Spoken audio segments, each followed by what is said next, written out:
Howdy. Good morning. I hope you're living well. So, since I'm doubling down on YouTube right now, it actually makes it easier for me to cover my comics. They're currently on pause. I need more money than I have, so not enough time to burn on them. It's one of the only things you really have to spend as an artist, so sometimes you run out of that. But anyway, I've been drawing comics for a very long time, though I've shown them to no one. I'm a bit of an addict artist where I'll hide everything away, and you have to wait for me to die to get it out of my storage unit. But I'm trying not to do that with encouragement from my partner. It probably will work out. I'm being positive. I'm trying to make comics at neck snapping speeds and to avoid a lot of pitfalls of falling into 10,000 page chapters about the baseball arc. It's one of my major goals. And I'm trying to depend on the reader to stick with me and spend some more time on panels than they would maybe like. I'm trying not to repeat myself, and I'm going to try to move forward as quickly as possible. It will probably have a lot of problems, but that's okay. My intentions is to make a Discworld-esque universe, not in the sense that I think of Terry Pratchett, because I don't, but in the sense of that it's a large, interconnected cast and world that doesn't necessarily always meet or matter to one another. Some people believe some things are true, some people believe other things are true, and sometimes both of those things can be true and contradictory. I have two comics right now. They both take place in the same universe, the same world as Lilligan. They have two very different scopes. One's about a small animal, and the other's about a group of people attempting to escape stupefaction. Attempting to escape to safety. I'm going to separate this into two parts. Rompeita first, Children of the Good Thief second. I think it's easier if I handle them separately. What would you give to mend your loved ones? The greatest medicine, Rompeita, though it can present in any living thing, most commonly shows up in mankind. Its power is locked away within their flesh. Rich or poor, its silver sheen will show within the body, and catch the eyes of gods and mortals alike. As with all my work, Rompeita to be a story that ends. They have goals, they go there, and then it's over. And any continuance of those characters or the stories within them is it is a new and a whole thing.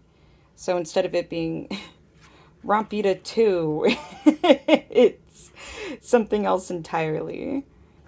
I want to create things that can be enjoyed in their entirety or with a singular portion, such as Rompeita.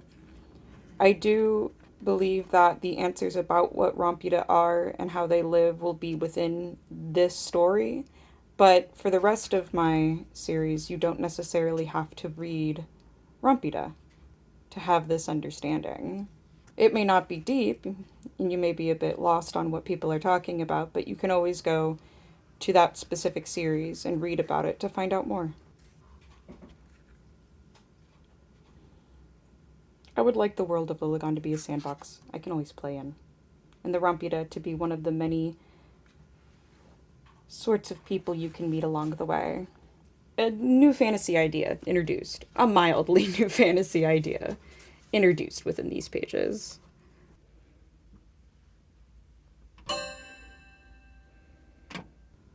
Rouse are beasts of small stature, most only reaching 15 inches tall on all fours.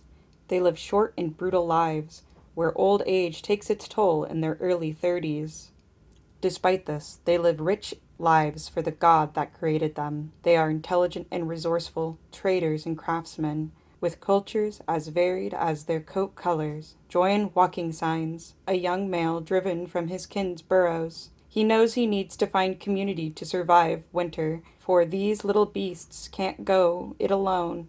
They are prey for many others of lesser minds. For Children of the Good Thief, these are about rouses. Rouses are their own unique species with their own unique issues, and they live their own unique little lives. It is mildly inspired by the Warrior Cat series and is the younger of the two fictions. The little animals tend not to die horribly on screen. It tends to be a little less gory overall. Not to say that it's not, but we haven't reached those portions of the story yet. I'm not looking to have shock value for the sake of it. I just want to tell the story how I'd like it to be told. Children of the Good Thief, Walking Signs is the youngest, I think, of any of the series I've wanted to work on. I decided I needed to give myself some fun and started the first 6 pages as a small token to myself of just joking around and having a nice time, but I found that the little story that I was making was quite enjoyable and I wanted to continue it. So now we also have Children of the Good Thief, which the first chapter is when pre-production started, so you can see that there's a level of inconsistency that I would normally go back and fix, but we are completing stories now and from start to finish, and we are not going back and fixing them until they are done. So that will drive me mad for the rest of my life. But at least it means that we have stories we get to read and enjoy. This series of Children of the Good Thief is following Walking Signs in a small portion of his life, or maybe it's in entirety. He is currently leaving the burrows. He'll probably spend the rest of his short little life within them. I wanted to give a glimpse before he settled down what a rouse with less usual predilections can live, and that is Dark Intent. She is a little more eclectic than most other rouses are. She has a much more adventurous spirit, and so we're spending some time with her before Walking Signs eventually settles down in the adventure portion of his life. We'll learn a little bit more about the other clans around them in future chapters.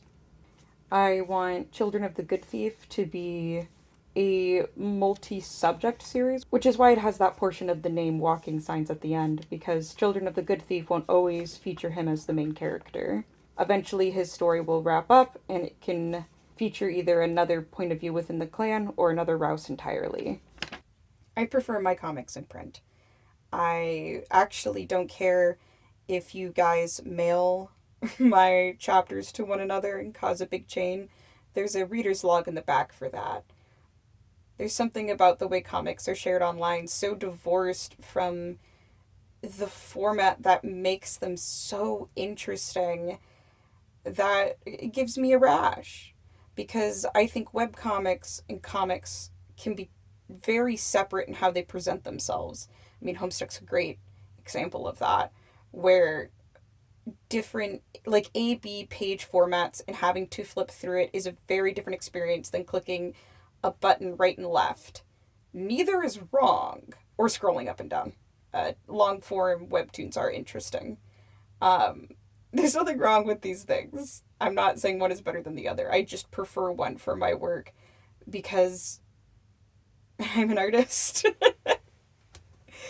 I'm an artist and I want the art to be put together in the way I intended. Does that make sense? I like to keep things, I want things to be small. I want this to be a paper and hot glue experience. It's like those Rankin Bass movies. I think those are some of the most weirdly beautiful movies. They have these perfect little moments in them, and also a lot of not very perfect moments in them. They have these perfect little moments in them that I think are so admirable and reachable. I want to reach things that are within my scope, and I want to grasp them, and I want to start them and then finish them. That's it. That's the goal. That's the goal with Rompeita and Children of the Good Thief. I want to make things that start and things that end.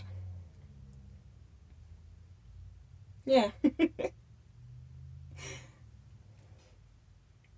I want people in my stories to lie. I want people in my stories to tell the truth and be wrong. I want I want some people to come across as liars who always tell the truth, and I want people who come across as honest to always lie. I want vignettes. I want it all. I desire love and peace and war. I also can't spend all the time in the world on it, though. I'm too dyslexic to do things as quickly as I want to. But I don't want to be like trapped working on this for the next 2 decades because I worry that the first go won't be as good as later ones. I worry that I'll learn so much from the first time around that I can start again. Well, also, I just want to. There's just a lot of stories I want to tell, you know? And I want to finish them. I love finished stories. I love picking up a story, reading it, and then it being done. Shout out to Sandland. I love it when things are done. I want to make done things. Every 9 to 10 issues, I'll make a volume, like a bigger volume. And that will be those. I will then stop selling the single issues of that run. You can message me directly if you need a certain issue, but I probably will stop making them for unless to order if I ever get that far. Today's depressing, isn't it? I know we're all pretty sad right now, but today's depressing. Yeah, so my comics are on hold until I make about $9,000. I have several months to do it, so it's not like the end of the world, but it's not where I want to be, you know? I don't think anyone is where they want to be right now. I'm probably going to be posting a video every weekday. Don't hold me to that. Don't hold me to that. But I hope to see you again. Please share. I don't have any subscribers. It's just me. It's just me and you right now. And that's okay.